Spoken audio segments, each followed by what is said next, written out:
दोस्तों 4 जून के बाद उत्तर प्रदेश में उथल पुथल मची हुई है। यह उथल पुथल मची है कि उत्तर प्रदेश में जो 33 सीटें मिली, 33 सीट्स भारतीय जनता पार्टी को मिली, इन 33 सीटों का जिम्मेदार कौन है? कौन है जिसकी वजह से भारतीय जनता पार्टी उत्तर प्रदेश में बुरी तरह से हार गई? भारतीय जनता पार्टी खुद जानती है कि हार किन कारणों से हुई है। प्रदेश कार्य समिति की मीटिंग हुई, उसमें यह कहा गया कि संविधान को लेकर जो दुष्प्रचार किया गया उसकी वजह से हम हार गए, जातियों में जिस तरह से बांटने की कोशिश की गई उसकी वजह से हम हार गए।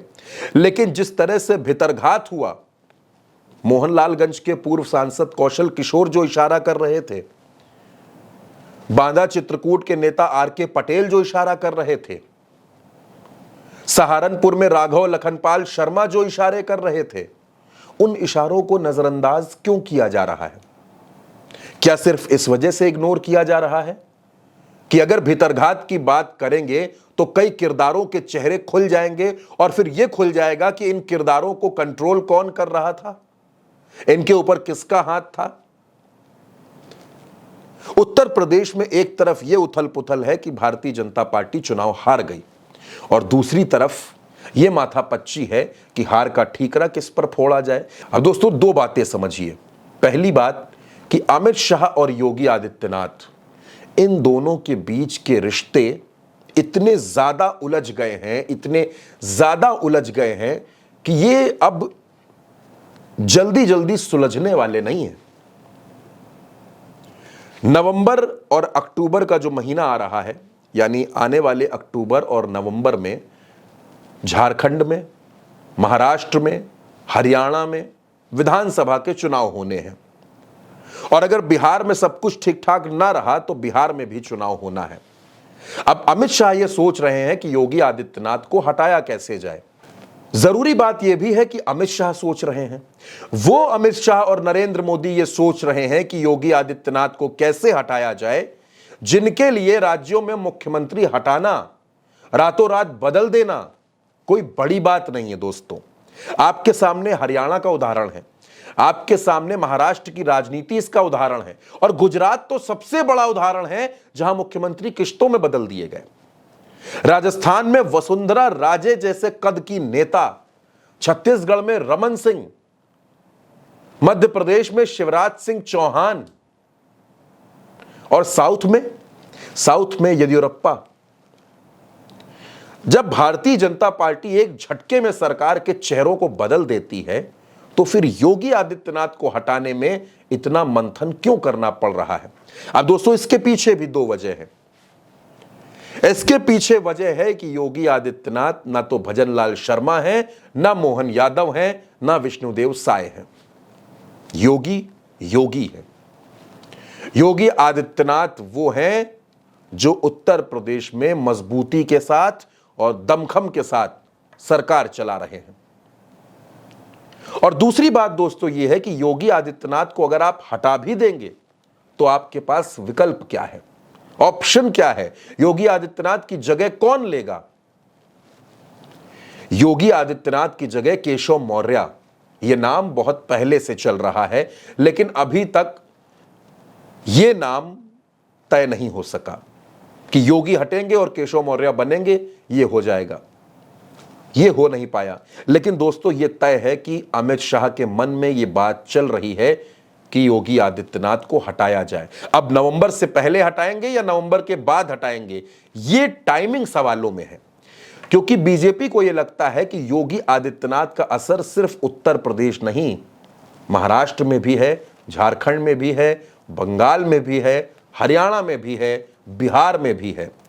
नरेंद्र मोदी के बाद भारतीय जनता पार्टी के सबसे बड़े पोस्टर बॉय योगी आदित्यनाथ हैं। लेकिन दोस्तों 4 जून के बाद से लगातार योगी के खिलाफ माहौल बनाने की कोशिश हो रही है, चाहे रमेश मिश्रा का बयान हो, चाहे मोती सिंह का बयान हो, या तमाम जो बयान सामने आए। लेकिन योगी आदित्यनाथ को हटाने से पहले भारतीय जनता पार्टी, अमित शाह, नरेंद्र मोदी इतना होमवर्क कर लेना चाहते हैं कि अगर योगी को हटाने के बाद उत्तर प्रदेश की स्थिति बिगड़े, उत्तर प्रदेश में राजनीतिक भूचाल आए, तो उससे निपटा कैसे जाए। तमाम नेताओं के आप बयान उठा करके देखिए।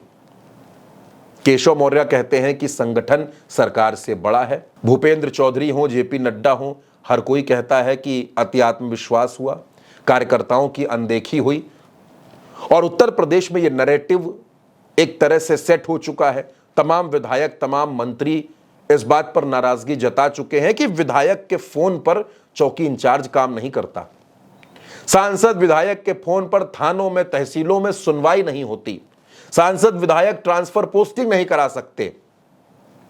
कार्यकर्ताओं की इतनी अनदेखी है कि वो अपना दर्द बार बार बयां करते हैं और भारतीय जनता पार्टी इन तमाम वजहों को आधार बनाना चाहती है।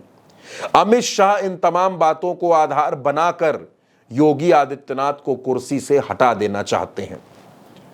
दोस्तों, अमित शाह की मर्जी है कि 2027 का चुनाव योगी आदित्यनाथ के मुख्यमंत्री रहते हुए ना हो और उससे पहले ही चेहरा बदल दिया जाए। लेकिन योगी आदित्यनाथ क्या कहते हैं? योगी आदित्यनाथ कहते हैं कि 2027 के चुनाव की तैयारी आज से ही शुरू करनी होगी। केशव मौर्य कहते हैं कि संगठन सरकार से बड़ा है। केशव मौर्य और योगी आदित्यनाथ, इन दोनों के ये बयान दोस्तों प्रदेश कार्य समिति में खूब चर्चाओं में रहे। आप पहले इन दोनों के बयान सुन लीजिए, पहले योगी का बयान, फिर केशव का बयान, फिर इसके आगे की बात करते हैं। जीत का यह सिलसिला जो 14, 17, 19, 22 पंचायत चुनाव, नगर निकाय चुनाव, उपचुनावों में बना रहा, यही मोमेंटम 2027 में भी बनेगा। यह हमारा संकल्प आज से होना चाहिए, आज से होना चाहिए। याद रखना, भारतीय जनता पार्टी है तो जिले में हमारा महापौर भी है, जिला पंचायत अध्यक्ष भी है और ब्लॉक प्रमुख भी है, चेयरमैन भी है, पार्षद भी है। और अगर यहां पर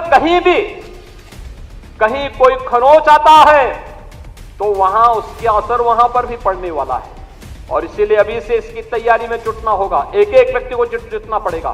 मैं सदा कहता था और आज इस प्रदेश कार्य समिति में मैं संगठन के वरिष्ठता हमारे देश के और प्रदेश के नेतृत्व के सामने कह रहा हूं, संगठन सरकार से बड़ा है।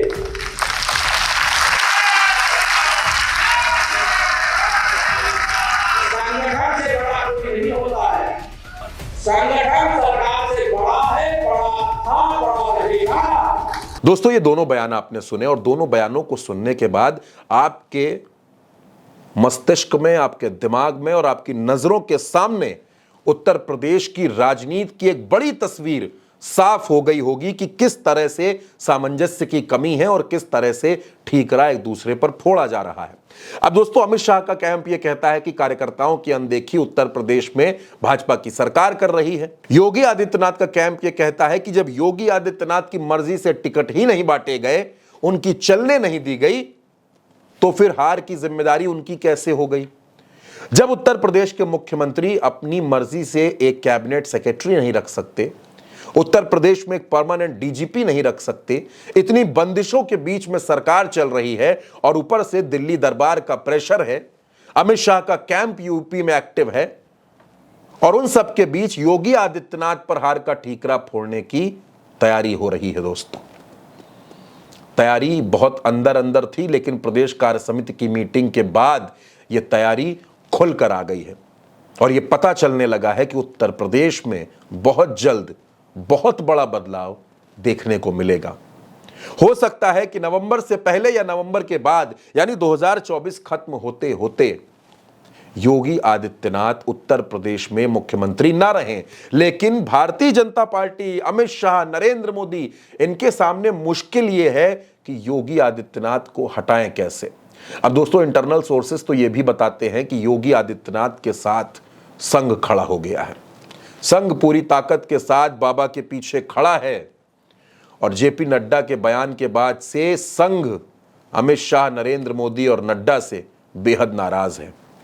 ऐसे में अगर योगी को संघ की ताकत मिल जाती है तब अमित शाह क्या करेंगे? उस स्थिति में योगी आदित्यनाथ को कैसे हटाया जाएगा? यानी आज अमित शाह जो सोच रहे हैं कि योगी को हटाना आसान है, योगी को हटाकर कुछ दिनों का जो विरोध होगा उसको थाम लिया जाएगा, दोस्तों ऐसा फिलहाल नजर नहीं आता। लेकिन फिलहाल इतना जरूर साफ तौर पर दिखता है कि दिल्ली दरबार और लखनऊ, अमित शाह और योगी आदित्यनाथ, इन दोनों के बीच सब कुछ ठीक नहीं है। और इनके बीच सब कुछ ठीक नहीं है, इस वजह से उत्तर प्रदेश में सरकार और संगठन में भी तालमेल नहीं है।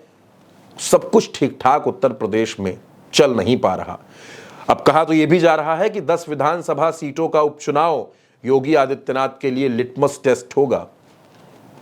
अगर 10 में से 8 से 9 सीटें जिता ले गए तब तो ठीक है, अगर कहीं यह आंकड़ा 4 या 5 सीटों पर रह गया तब खतरे की घंटी दोस्तों उत्तर प्रदेश में योगी आदित्यनाथ के लिए जरूर बजने लगेगी। फिलहाल क्या कुछ होगा उत्तर प्रदेश में, उस पर हमारी भी नजर बनी है और आप भी अपनी राय, अपने सवाल, अपने सुझाव हमें भेजते रहिए। चैनल को सब्सक्राइब करते रहिए। फिलहाल के लिए इजाजत दीजिए। नमस्कार।